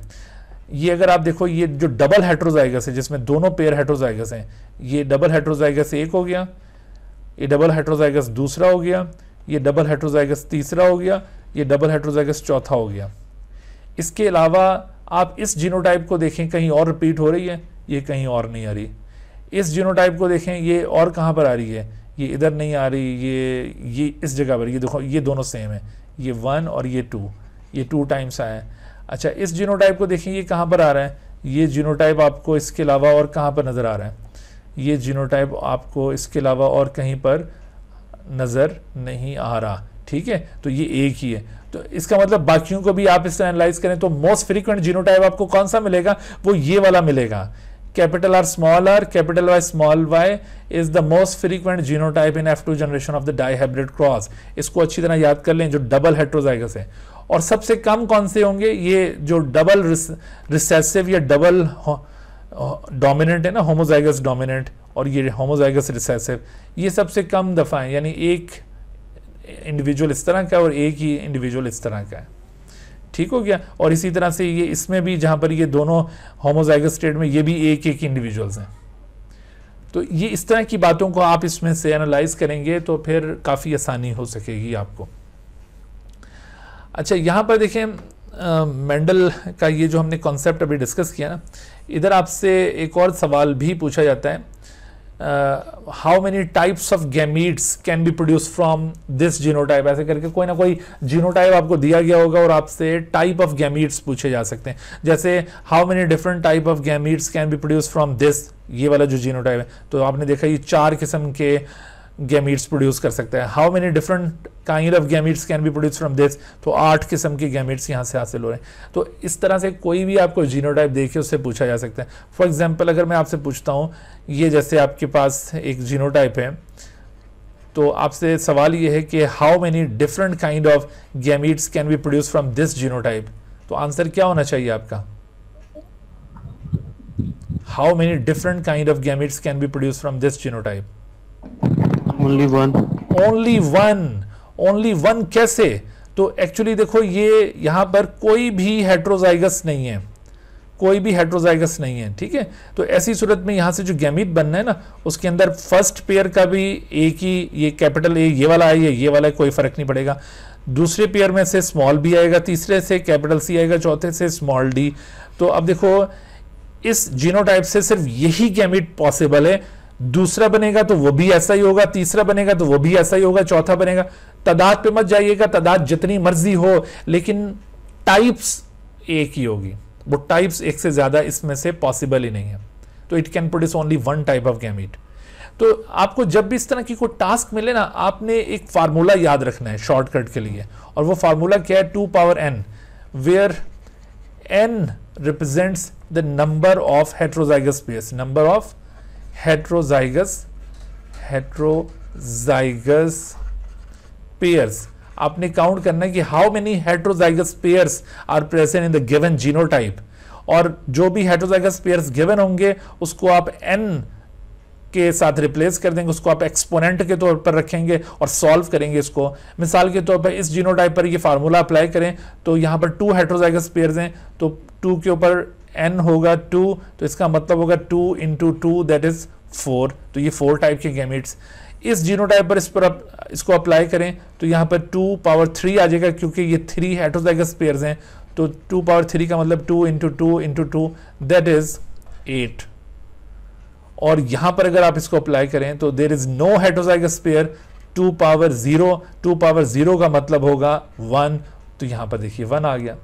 तो ये आपने फार्मूला अच्छी तरह से ज़हननशीन कर लेना है। ये जो भी आपको जीनोटाइप दिखाया जाए, simply you have to identify that how many heterozygous pairs are there. जितने हेट्रोजाइगस पेयर्स होंगे उसको आपने n के तौर पर कंसिडर करते हुए आपने उसको फार्मूले में पुट करना है और सॉल्व करना है, और आपके पास आंसर आ जाएगा। ठीक है बेटा? जी बेटा। सर अगर ये लास्ट वाला ना 2 पावर 0, ये जो आपने कहा ना, तो अगर ये ऐसे 2 हो तब भी? ऐसे 2 क्या मतलब? मतलब capital A small B capital C और डी, अगर इसी तरह हम दूसरा ले इसके साथ, तो वो दूसरा हाँ, तो वो दूसरा इंडिविजुअल अलग होगा ना, तो उससे भी एक ही किस्म का गैमीट पॉसिबल होगा, इससे भी एक ही किस्म का गैमीट पॉसिबल होगा। हम गैमीट पूछ रहे हैं बेटा। सर अगर जिस तरह की सबसे पहले ना capital A capital B small B, अगर जिस तरह हमने इन दोनों को लिया, हाँ। तो इसी तरह अगर हम ये लास्ट वाले लेकिन सेम ले तो फिर वही बन आएगा कि नहीं? उसके साथ 2 पेयर बन जाएंगे ना? आप क्या कहना चाह रही हैं? आपका सवाल नहीं समझ आ रहा। आप कहना चाह रहे हो कि हम ये 4 पेयर के बजाय सिर्फ 2 पेयर लें इसके? No sir. फिर सर ये 4 है ना, हाँ। 4 इसी तरह हम दूसरा ले तो बेटा वो जो दूसरा इंडिविजुअल होगा उसमें से भी एक ही किस्म का गैमेट बनेगा, अगर वो ऐसा ही जीनोटाइप रखता होगा तो। Okay sir. ठीक है, यहां पर देखो बात हो रही है कि कोई भी एक जीनोटाइप जो आपको दिया है उसमें से कितने डिफरेंट गैमेट पॉसिबल है। तो ये जीनोटाइप आपको दिया, इससे भी एक किस्म का, अगर आप इसी तरह का एक और भी देखते हो तो उसमें से भी एक ही किस्म का गैमेट पॉसिबल है। नो सर, जिस तरह के आपने ऊपर क्रॉस किया है ना वो रेड कलर, मैंने वो क्रॉस नहीं किया बेटे। देखो ये मैंने दिखाया, ये एक जीनोटाइप है, जैसे सिंगल जीनोटाइप। मैंने सिर्फ समझाने के लिए कि ये 4 किस्म के गैमेट कैसे बनते हैं तो मैंने लाइन लगा के दिखाई है कि भाई ये कैपिटल ए इस कैपिटल बी के साथ असॉर्ट कर सकता है। ये कोई क्रॉस नहीं हो रहा इसके साथ बेटा, मेरी बात समझ रहे हो? हम ये कोई क्रॉस नहीं दिखा रहे बेटे, ये एक जीनोटाइप हमने दिखाया है और उसमें से मौजूद अलील्स की असॉर्टमेंट को मैंने समझाने के लिए लाइन ड्रॉ करके समझाया कि बेटा देखो ये ए कैपिटल ए इस कैपिटल बी के साथ भी असॉर्टमेंट कर सकता है और कैपिटल ए इस स्मॉल बी के साथ भी असॉर्टमेंट कर सकता है। समझ आ गई बात? समझ आ गई सर। That's all. जी बेटा। सर अभी आपने हमें बताया था कि हमें जीनोटाइप गिवन होगी और फिनोटाइप पूछी जाएगी, तो वो जीनोटाइप कंप्लीट गिवन होगी एमसीक्यू में? हाँ जी बिल्कुल। आपको जैसे ये पीछे आपको जीनोटाइप सिखाए थे, तो जैसे आपको ये जीनोटाइप दिखाया जाता है मिसाल के तौर पर, उसमें आपको ये लाजमी तौर पर जो जीनोटाइप दिखाया जाएगा ना, उसके लिए आपको क्वेश्चन के अंदर की भी प्रोवाइड की जाएगी। आपको ये कहा जाएगा कि suppose that capital R represents the round seed shape and the small R represents the wrinkled seed shape, capital Y represents the yellow color of the seed and small y represents the green color of the seed. Then the genotype having the individual having this genotype will have which of the following phenotype, ऐसे करके सवाल बनेगा। यानी आपको पहले question के अंदर ये ऐसे की प्रोवाइड की जाएगी कि भाई यहाँ पर ये जो सिंबल यूज किए हैं इनका ये मतलब है। तो जो स्टैंडर्ड क्वेश्चन होगा ना वो इस तरह का होगा। अदरवाइज अगर जो आपके बुक के अंदर ये सिंबल्स यूज किए हुए तो हो सकता है इसमें आपको पहले यूं की बताए बगैर ही डायरेक्ट आपसे सवाल कर लें, तो ऐसा भी मुमकिन है, लेकिन वो इतना अच्छा स्टैंडर्ड क्वेश्चन नहीं है। तो जो भी स्टैंडर्ड क्वेश्चंस होते हैं उसमें लाजमी जो सिंबल्स यूज किए जा रहे होते हैं ना उनकी की पहले प्रोवाइड करते हैं कि भाई इन लेटर्स का ये मतलब है। अब बताओ कि अगर किसी इंडिविजुअल में ये जीनोटाइप होगा तो उसका फिनोटाइप फिर क्या होगा, तो वो आप इजीली उसको गैस कर लेंगे। ठीक है ओके जी। अच्छा, तो यहाँ पर देखो हमने एक और बात जो अभी प्रीवियस स्टडीज में लर्न की, जो हमने कल वाला लेक्चर देखा था कि सिंगल ट्रेड की जब इनहेरिटेंस होती है तो हमने ये देखा कि जो डोमिनेंट फिनोटाइप है, डोमिनेंट फिनोटाइप F1 जनरेशन में उसकी एक्सप्रेशन हमने 100% ऑब्जर्व की थी। याद है आपको डोमिनेंट फिनोटाइप की एक्सप्रेशन F1 जनरेशन में कितने परसेंट आई थी? 100%। लेकिन रिसेसिव फिनोटाइप के F1 में एक्सप्रेस हुई थी मोनोहाइब्रिड क्रॉस के दौरान सिंगल ट्रेड इनहेरिटेंस में 0%, कोई उसकी एक्सप्रेशन नहीं आई थी। लेकिन आप F2 जनरेशन याद कीजिए कि डोमिनेंट फिनोटाइप की एक्सप्रेशन F2 जनरेशन में 75% आई थी और रिसेसिव की कितनी आई थी? 25%। ऐसा ही आया था ना, 3:1 हमने बनाया था। यहां पर आपसे एक और कॉन्सेप्ट ये पूछा जा सकता है, मैंने कल भी इसका जिक्र किया था कि F2 जनरेशन कैसे हासिल की जाती है। तो actually F2 generation is obtained by the self fertilization of F1 generation. जब F1 जनरेशन की सेल्फ फर्टिलाइजेशन की जाएगी तो फिर क्या बनेगा? F2 generation. तो यहां पर दरमियान में मैकेनिज्म क्या इन्वॉल्व हो रहा है F2 जनरेशन की फॉर्मेशन के दौरान? Self fertilization mechanism. लिहाजा आपसे यहाँ पे एक सवाल पूछा जा सकता है कि what is the effect of self fertilization on the probability of the dominant phenotype. देखो ये जो डोमिनेंट फिनोटाइप है इसकी प्रोबेबिलिटी पर यानी इसके चांस के ऊपर क्या इफेक्ट आएगा सेल्फ फर्टिलाइजेशन का इन द सक्सेसिव जनरेशन। तो देखो ये 100% से 75% होगी, तो सेल्फ फर्टिलाइजेशन ने क्या इफेक्ट कॉज किया है कि प्रोबेबिलिटी या chance of the dominant phenotype has been decreased in the successive generation. Okay, or what is the effect of self fertilization on the probability of the recessive phenotype in successive generation? To increase. ये दोनों ideas आपने याद रखने with reference to the self fertilization। ये self fertilization का effect है। तो जो डोमिनेंट फिनोटाइप्स होती है ना वो ग्रेजुअली डिक्रीज हो रही होती हैं ड्यू टू सेल्फ फर्टिलाइजेशन, और रिसेसिव फिनोटाइप्स ग्रेजुअली इंक्रीज हो रही होती हैं due to self fertilization. Okay, अच्छा, अब जरा हम यहां पर एक और नए कॉन्सेप्ट की तरफ आएंगे, और वो नया कॉन्सेप्ट क्या है? उस नए कॉन्सेप्ट पे जाते हैं हम। पहले जरा एक और चीज देख लो कि ये जो डाई हाइब्रिड क्रॉस हमने स्टडी किया इनहेरिटेंस ऑफ 2 ट्रेड्स, उसके अंदर हमने F1 जनरेशन में राउंड येलो की एक्सप्रेशन देखी थी 100%, राउंड ग्रीन 0, रिंकल्ड येलो भी 0, रिंकल्ड ग्रीन भी 0, यानी F1 में सिर्फ एक ही कॉम्बिनेशन आया था ना राउंड येलो 100% यानी 1/1, और बाकी ये 0%। 0% का मतलब 0/1, 0/1, 0/1। ठीक है, लेकिन F2 जनरेशन के अंदर आपके पास क्या आया था?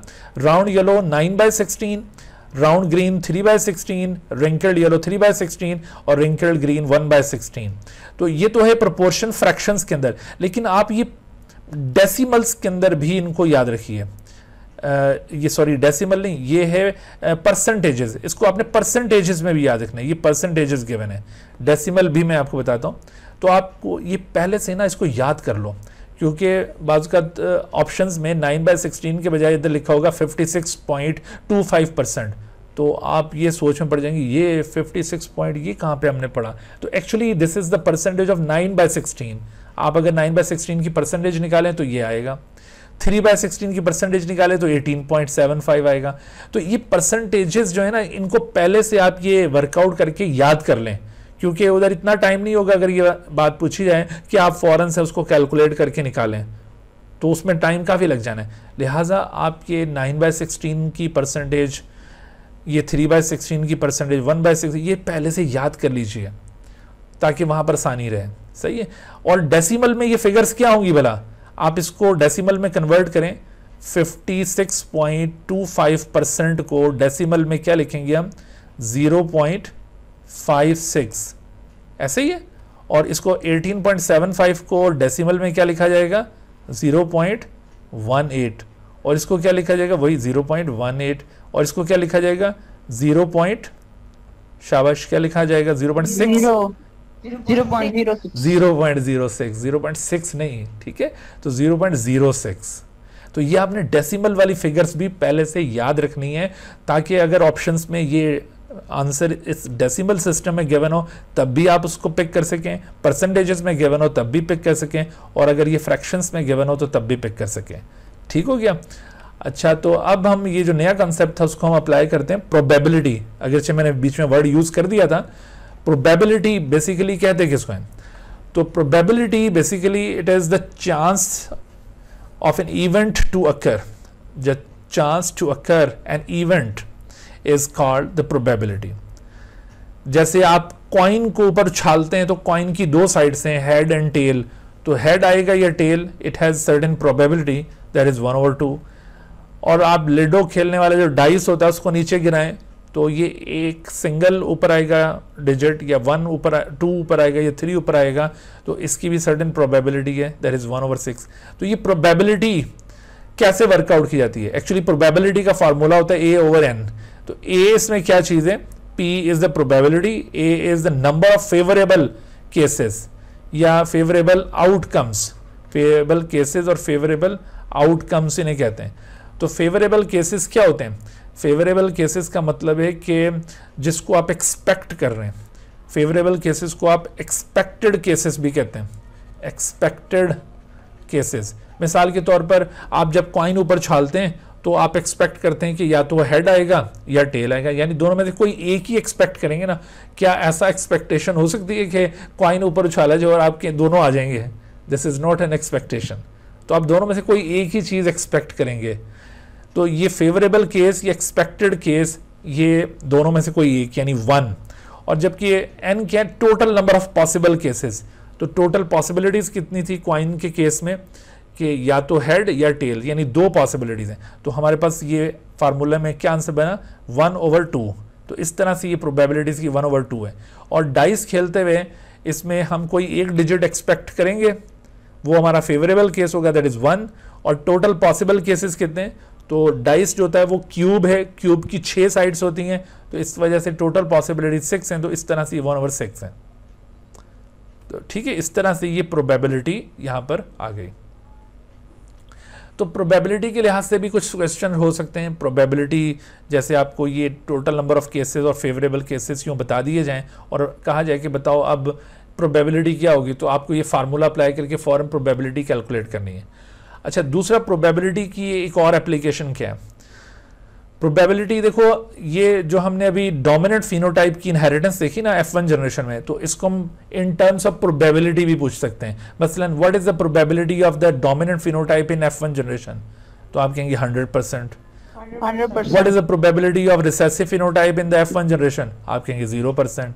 ठीक है, तो इस तरह से प्रोबेबिलिटी यहां पर भी अप्लाई होती है, यानी किसी भी ट्रेड की inheritance it has certain probability, और ये प्रोबेबिलिटीज वर्कड आउट है, साइंटिस्ट ने रिसर्च करके इनको डिटरमिन किया हुआ है कि इस चीज़ की इतनी प्रोबेबिलिटी है, इसकी इतनी प्रोबेबिलिटी है, जो कि ना सिर्फ प्रैक्टिकली उन्होंने हासिल किया वो रिजल्ट, बल्कि थ्योरेटिकली भी वो जस्टिफाई हो रहा है, जो मैकेनिज्म ऑफ इनहेरिटेंस से वो चीज़ जस्टिफाई हो रही होती है। ठीक है, प्रोबेबिलिटी का एक और रूल ये होता है, उसको कहते हैं प्रोडक्ट रूल।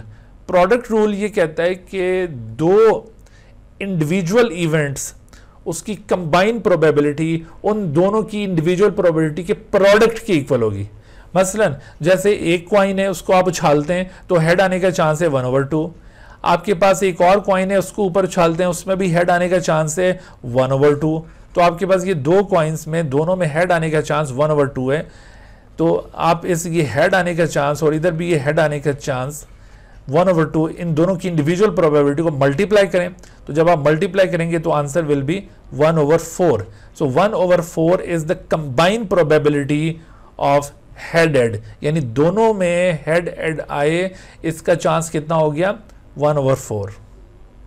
मेरी बात समझ रहे कि एक कॉइन उछाला, हेड आने का चांस था 1/2, दूसरा कॉइन उछाला, हेड आने का चांस है 1/2।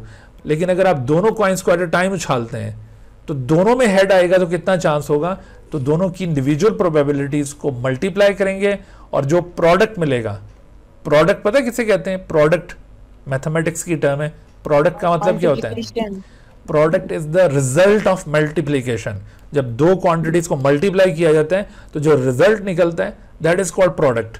तो ये प्रोडक्ट रूल इसी वजह से कहलाता है कि ये कहता है कि दो इंडिपेंडेंट इवेंट्स की इंडिविजुअल प्रोबेबिलिटीज अगर मल्टीप्लाई की जाए और उनकी प्रोडक्ट ली जाए तो वो प्रोडक्ट उनकी कंबाइंड प्रोबेबिलिटी के इक्वल होगी। This is called product rule, या इसको एंड रूल भी कहते हैं। This is also known as and rule.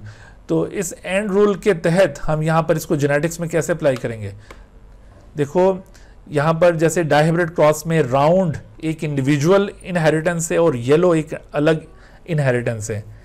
F2 generation के अंदर राउंड के इनहेरिट होने का चांस कितना है, since the round is dominant phenotype, तो डोमिनेंट फिनोटाइप की इनहेरिटेंस का चांस होता है F2 में 75%। और आपको पता है 75% को फ्रैक्शन में क्या लिखते हैं हम, 75% का मतलब होता है 3/4। 75% को फ्रैक्शन में क्या लिखेंगे 3/4, और 25% को फ्रैक्शन में क्या लिखेंगे 1/4। तो राउंड एक डोमिनेंट फिनोटाइप है, इसलिए इसकी इंडिविजुअल प्रोबेबिलिटी है 3/4। येलो भी एक डोमिनेंट फिनोटाइप है, इसकी इंडिविजुअल प्रोबेबिलिटी 3/4, लेकिन दोनों की कंबाइंड प्रोबेबिलिटी क्या होगी, तो 3/4 इंटू 3/4, तो आंसर आ गया 9/16। So in this way you can work out the combined probability. देखो मेंडल ने जो क्रॉसेस परफॉर्म किए थे उसमें भी यही रिजल्ट मिला था, और ये मैथमेटिक्स से भी ये रिजल्ट जस्टिफाई हो रहा है। सही, इसका मतलब मेंडल ने झूठ नहीं बोले थे। सही है, तो मेंडल ने जो चीजें बयान की थी वो बिल्कुल दुरुस्त थी। फिर इसी तरह से राउंड और ग्रीन, तो इनकी इंडिविजुअल प्रोबेबिलिटीज को मल्टीप्लाई करें तो इनकी कंबाइंड प्रोबेबिलिटी मिल जाएगी। ये होता है प्रोडक्ट रूल। अब देखो प्रोडक्ट रूल को अप्लाई करके हम मजीद कुछ चीजें भी वर्कआउट कर सकते हैं। मसलन देखिए ट्राई हाइब्रिड क्रॉस आपने परफॉर्म नहीं किया, लेकिन अगर किसी ट्राई हाइब्रिड क्रॉस में किसी फिनोटाइप की प्रोबेबिलिटी पूछी जाए, मसलन जैसे आपको ये कहा जाए कि भाई एक ट्राई हाइब्रिड क्रॉस की F2 जनरेशन में आप बताइए कि राउंड येलो टॉल फिनोटाइप रखने वाले इंडिविजुअल कितने होंगे, तो राउंड एक डोमिनेंट फिनोटाइप है, it has 3/4 probability. Yellow is a dominant phenotype, it has 3/4 probability. Tall is also dominant phenotype, इसकी भी 3/4 प्रोबेबिलिटी है। तीनों को मल्टीप्लाई किया तो आंसर आ गया 27/64। तो आप यूं कैलकुलेट करके बता देंगे कि भाई ट्राई हाइब्रिड क्रॉस में जब आप ये हाइट, कलर ऑफ सीड और ये सीड शेप के लिहाज से क्रॉस करेंगे तो F2 जनरेशन में राउंड येलो टॉल इंडिविजुअल 27/64 आएंगे। सो आप इस तरह से प्रोडक्ट रूल अप्लाई करके ये चीज़ें वर्कआउट कर सकते हैं। ठीक है भाई, ये क्लियर होगी बातें, इसमें कोई कंफ्यूजन? अच्छा, तो अब आप देखिए कि जैसे ये सवाल ये प्रोबेबिलिटी से related, that Mr Harris and the Mrs Harris have normal pigmented skin but the first baby was born with the albino skin. आपको पता है ये एल्बिनिज्म आपकी बुक के अंदर इस तरह का केस डिस्कस हुआ है। एल्बिनिज्म ये एक रिसेसिव ट्रेट है। Albinism it is recessive trait.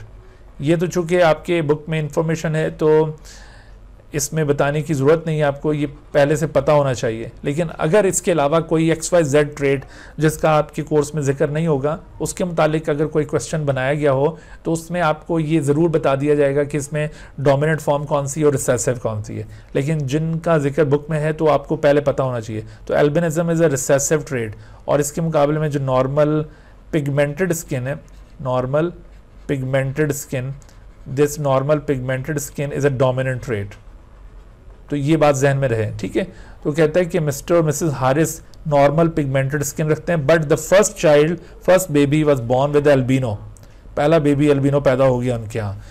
However their second and third babies were born with a normal pigmented skin, पहला बेबी एल्बिनो है, खुद पेरेंट्स भी नॉर्मल है, ठीक है, सेकंड थर्ड बेबीज पेरेंट्स की तरह नॉर्मल आए।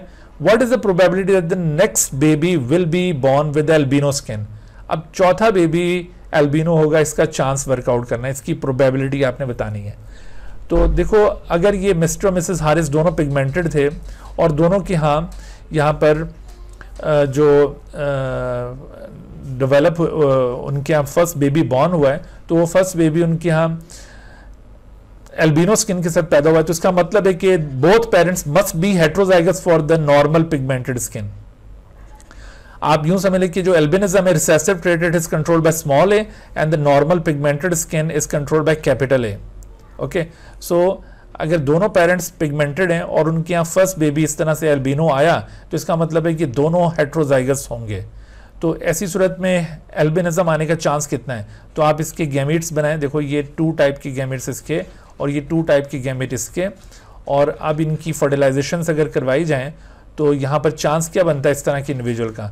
देखो अगर हम इसको यूँ रख के चेक करें, ये 2 गैमेट्स यहाँ पे हमने रखे और ये 2 गैमेट्स यहाँ पे रखे, तो ऐसी सूरत में आपके पास देखो ये इससे फर्टिलाइज करेगा तो ये रिजल्ट आएगा, इससे फर्टिलाइज करेगा तो ये इसके साथ फर्टिलाइज करेगा तो ये, और ये इसके साथ फर्टिलाइज करेगा तो ये। तो एक्चुअली ये वो इंडिविजुअल है जो यहाँ पे पैदा हुआ था, यानी 4 में से 1, इसका चांस कितना बन रहा है 1/4। तो पहला बेबी जो इसका बॉर्न हुआ था एल्बिनो, वो भी 1/4 प्रोबेबिलिटी के तहत पैदा हुआ था।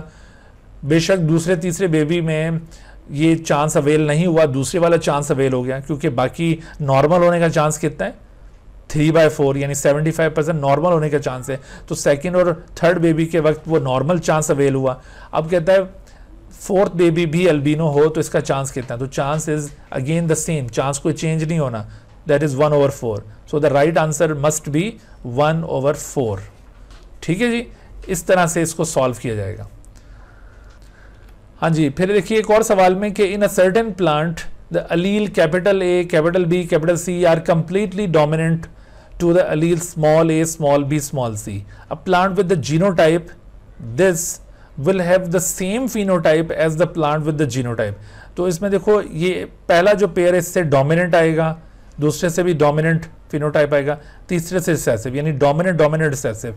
लेकिन यहाँ पे देखो डोमिनेंट रिसेसिव रिसेसिव ये नहीं होगा, रिसेसिव रिसेसिव रिसेसिव ये नहीं होगा, डोमिनेंट डोमिनेंट रिसेसिव यानी ये राइट आंसर हो सकता है, और ये डोमिनेंट डोमिनेंट डोमिनेंट ये भी नहीं होगा। So the right answer must be सी।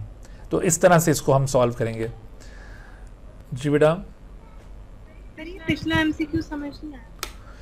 देखो बेटे, इसके अंदर बात हुई है कि एक प्लांट के अंदर कैपिटल ए, कैपिटल बी और कैपिटल सी कंप्लीटली डोमिनेंट हैं स्मॉल ए, स्मॉल बी और स्मॉल सी पर। ठीक हो गया।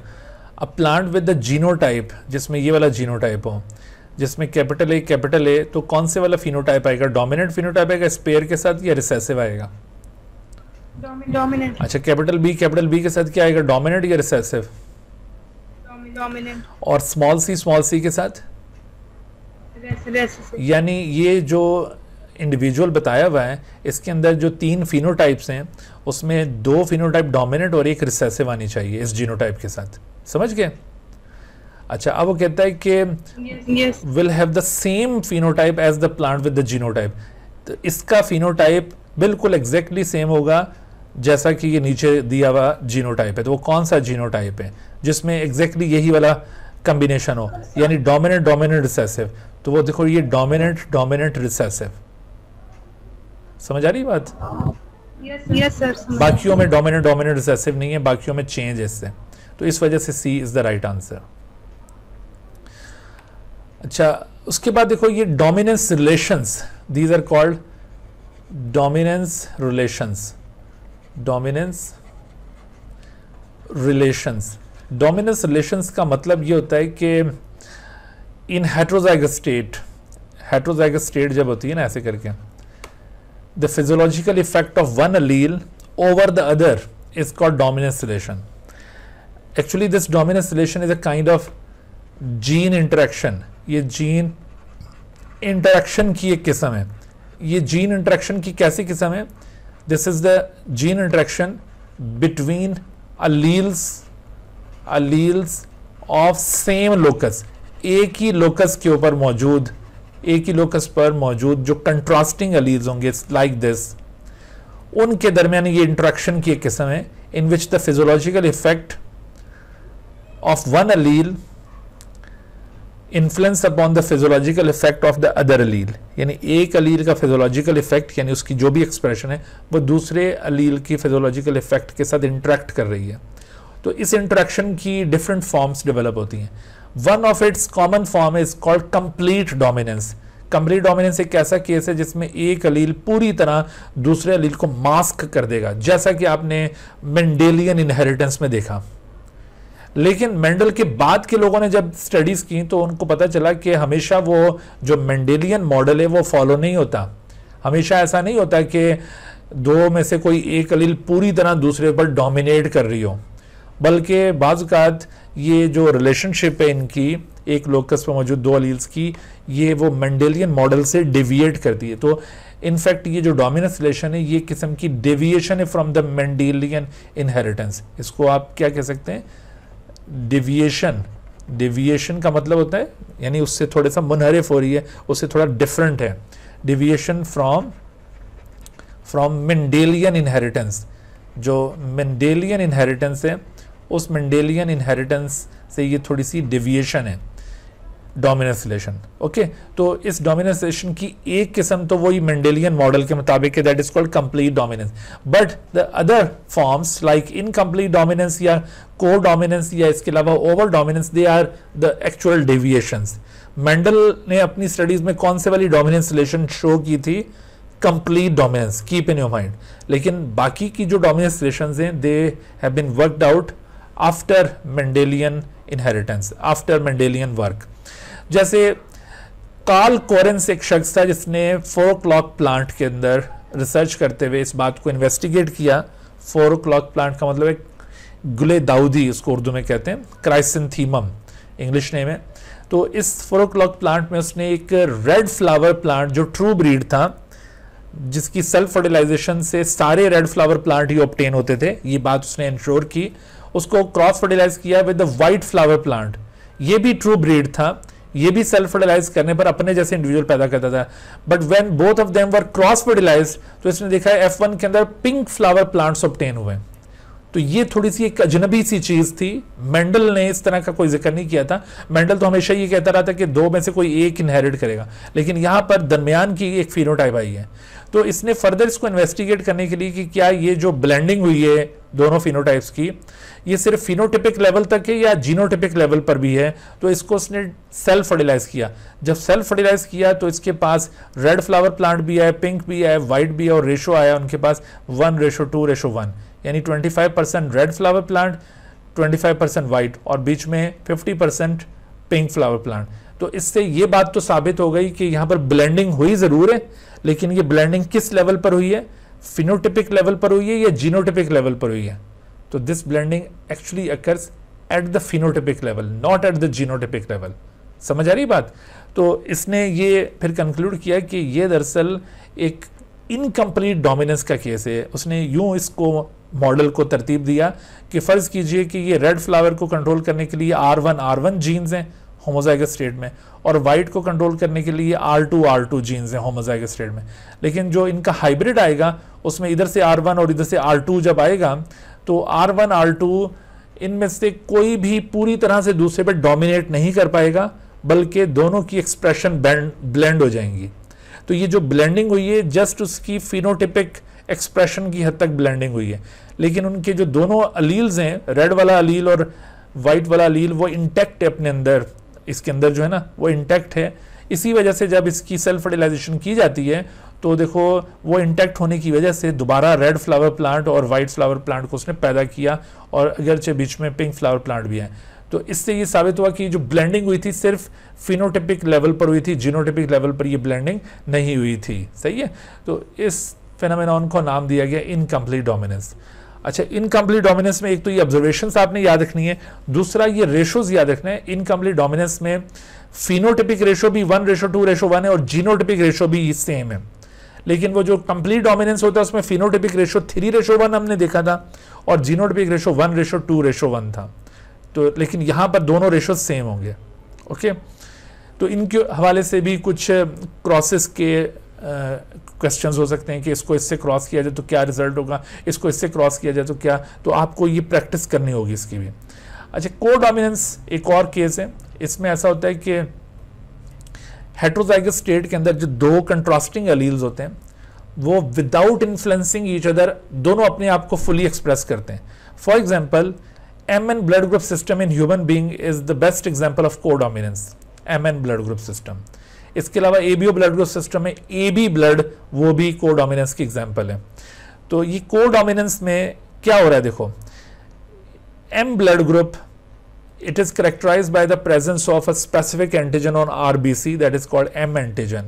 जिस शख्स की RBC पर ये M एंटीजन मौजूद होगा उसका ब्लड ग्रुप M कहलाएगा, जिसके पास N एंटीजन होगा उसका ब्लड ग्रुप N, और जिसके पास दोनों एंटीजन होंगे उसका ब्लड ग्रुप MN कहलाएगा। असल में इन एंटीजन्स को प्रोड्यूस करने के लिए पीछे जीन्स काम कर रहे हैं। जैसे M antigen is produced by a gene LM, और ये LM जीन अगर होमोजाइगस स्टेट में हो LM तो ऐसी सूरत में M एंटीजन प्रोड्यूस होगा, और N antigen is produced by another gene on the same locus that is LN। ये अगर होमोजाइगस स्टेट में हो तो ये N एंटीजन प्रोड्यूस होगा ब्लड ग्रुप N। लेकिन अगर इन दोनों के दरमियान मैरिज हो और उसके रिजल्ट में जो ऑफस्प्रिंग पैदा होगा तो उसके पास जो जीनोटाइप आएगा वो LM-LN हो जाएगा। अब इस सूरत में सवाल ये पैदा होगा कि M एंटीजन प्रोड्यूस होना चाहिए, अगर ये LM डोमिनेंट है तो M एंटीजन प्रोड्यूस होगा, और अगर LN डोमिनेंट है तो N एंटीजन प्रोड्यूस होगा, और अगर ये दोनों इनकम्प्लीटली डोमिनेंट है तो दोनों का कोई मिक्सचर आना चाहिए। लेकिन एक्चुअली ना तो ये इनकम्प्लीट डोमिनेंट है ना कंप्लीट डोमिनेंट, बल्कि ये को डोमिनेंट है। यानी जब भी ये दोनों इकट्ठे आएंगे तो ये विदाउट इन्फ्लुएंसिंग ईच अदर अपने आप को एक्सप्रेस करेंगे, और नतीजा क्या निकलेगा, दोनों antigens at a time produce होंगे and the blood group will be called as the MN blood group. तो इस तरह से ये MN blood group system is an example of the codominance. ये आपने दो केसेस याद रखने। इसके अलावा एक और केस है जिसे कहते हैं over dominance. Over dominance is another case, और इसकी एग्जांपल आपको मिलेगी आई कलर इन ड्रोसोफिला। इसके अंदर जो आई कलर है वो एग्जांपल है ओवर डोमिनेंस की। इसमें ऐसा होता है कि जैसे अगर हम ये इसकी एग्जांपल इधर डिस्कस करें, ड्रोसोफिला में एक रेड आइड ड्रोसोफिला होती है जिसका जीनोटाइप होगा W+W+। दूसरी वाइट आइड ड्रोसोफिला है, white eyed Drosophila. This white eyed Drosophila has WW genotype. अगर दोनों के दरमियान क्रॉस हो तो जो ऑफस्प्रिंग आएगा उसके पास जीनोटाइप आएगा W+W। अब देखो सवाल ये पैदा होता है कि इसका आई कलर क्या होगा, रेड होगा इसकी तरह या वाइट होगा? तो एक्चुअली इसका डार्क रेड आएगा, डार्क रेड, यानी रेड तो आया लेकिन थोड़ा डार्क हो गया। इसके अंदर जो W+ जीन है it is dominant, W+ controls the red but it is dominant. लेकिन डोमिनेंट होने के साथ साथ जब ये हेटेरोजाइगस स्टेट में आती है तो it express itself more vigorously, ज्यादा शदीद अपनी एक्सप्रेशन देती है, ज्यादा शिद्दत से ये जीन एक्सप्रेस होगा हेटेरोजाइगस स्टेट में, और डार्क रेड कलर अपीयर होगा। अगर होमोजाइगस स्टेट हो तो ऐसी सूरत में इसकी एक्सप्रेशन मॉडरेट रहती है। तो इस तरह से करके ये ओवर डोमिनेंस एक और केस बनता है, and this is also the kind of dominance relation. अच्छा, तो ये सवालात कुछ इन्हीं कॉन्सेप्ट के ऊपर बेस्ड हैं। जैसे अभी ये flower colour in the 4 o'clock plant हमने देखा, is an example of incomplete dominance. When a red flower plant is crossed with a white flower plant, the offsprings will be pink flower. And if the pink flower plant is self-fertilized, ये वही F2 generation पूछ रहा है, the progeny plant will be, तो F2 generation में क्या result आया था? सारे पिंक तो नहीं आए थे F2 में, सारे रेड भी नहीं आए थे, 50% पिंक और 50% रेड भी नहीं था। असल में 25% रेड, 50% पिंक और 25% white. So the right answer is the C। तो ऐसे करके और भी सवालात यहाँ से पूछे जा सकते हैं। ठीक है बच्चों, तो आज का ये जो लेक्चर है हम ये इसी जगह पर इसको ख़त्म करते हैं। अभी हमने डिसाइड तो किया था कि और भी इसमें हम मल्टीपल अलील्स का कॉन्सेप्ट डिस्कस करेंगे, लेकिन अब टाइम काफ़ी हो गया, तो इंशाल्लाह जो रिमेनिंग टॉपिक्स हैं उसको हम अगले लेक्चर के अंदर ले जाएंगे। सर जी बेटा। तो फ्लावर कलर प्लांट के अलावा कोई और एग्जांपल भी दे सकते हैं? बिल्कुल दे सकते हैं। देखो ये जेनेटिक्स ऐसा सब्जेक्ट है, इसके अंदर आपको जो क्वेश्चंस होंगे ना वो बिल्कुल किताब से हटकर भी दे सकते हैं, लेकिन जो भी कोई इस तरह का क्वेश्चन आएगा जिस ट्रेड का जिक्र आपके बुक में मौजूद नहीं है, तो ऐसी सूरत में उस ट्रेड के मुतालिक आपको पहले क्वेश्चन में ब्रीफ किया जाएगा। देखो क्वेश्चन के अंदर दो हिस्से होते हैं। क्वेश्चन के अंदर एक पार्ट होता है स्टेम और फिर उसके बाद दूसरा पार्ट होता है लीड इन। तो जो स्टेम है ना उसके अंदर यूँ सिनेरियो दिया हुआ होता है, पहले एक इन्फॉर्मेशन प्रोवाइड की जाए और उसके बाद फिर असल बात आपसे पूछी जा रही होती। तो जब भी कोई इस तरह की बात होगी जो आपके बुक से हटकर होगी तो उसमें आपको पहले इन्फॉर्मेशन देंगे और फिर पूछेंगे, लेकिन कॉन्सेप्ट सारे यही होंगे जो आप यहाँ पर पढ़ रहे हो। मिसाल के तौर पर आप देखो इनकम्प्लीट डोमिनेंस अगर आपको समझ में आ गई है तो इनकम्प्लीट डोमिनेंस का कोई केस और उठाकर आपसे सवाल जब पूछा जाएगा तो आप फौरन उसको सॉल्व कर सकोगे। तो आपने यहाँ पे रटे नहीं मारने, हर चीज़ को समझना है ये, तब आप इन सब को सॉल्व कर सकेंगे। Okay ji, Allah Hafiz. Dear viewers, thank you for watching this video. If you have not subscribed this channel, kindly subscribe it and also press the bell icon below so that you could be notified about any new video lecture from Biology Guardian. And also do not hesitate to ask any question regarding this lecture. My contacts are shown on the screen. Thank you once again.